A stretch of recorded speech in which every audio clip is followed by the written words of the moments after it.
પોલીસની તપાસમાં હત્યારાના ઘરેથી બિયરનો જથ્થો પણ મળી આવ્યો હતો। મોરબી પોલીસે હત્યારાઓના પિતાનો એ સોની બજારની અંદર વરઘોડો કાઢ્યો।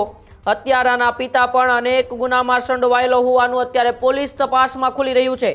પિતા વ્યાજખોરી, દારૂ સહિતના ગુનામાં પોલીસ ચોપડે અનેક વખત ચડી ચૂક્યા છે।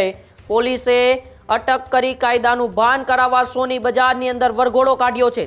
આમ તો છેલ્લા ઘણા સમયથી એટલે કે એ ગુજરાત પોલીસ છે તેવા અસામાજિક તત્વો છે અથવા જે સામાન્ય જનતા ઉપર ઘાતકી હુમલા કરીને તેમની હત્યા કરી દે છે, આના જાહેરની અંદર એ વરઘોડા કાઢતા હોય છે। ત્યારે ફરી એક વખત એ 3-4 દિવસ પહેલા મોરબીની અંદર જે જાહેરમાં સામાન્ય બાબત ઓવરટેક કરવા જેવી બાબત પર એ જતીન ઓડેસરા જે સોની વેપારી છે તેમનો ઘાતકી હત્યા કરી દેવામાં આવે છે ને ત્યારબાદ તેમના ઘેરા પ્રત્યાઘાત આસપાસના એ મોરબી વિસ્તારની અંદર પણ જોવા મળી રહ્યા છે।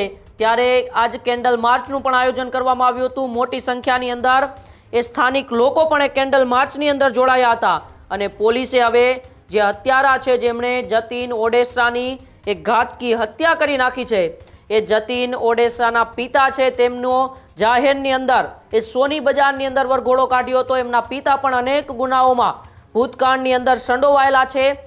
તેને લઈને પોલીસની આ સૌથી મોટી કાર્યવાહી અત્યારે મોરબીની અંદર જોવા મળી રહી છે।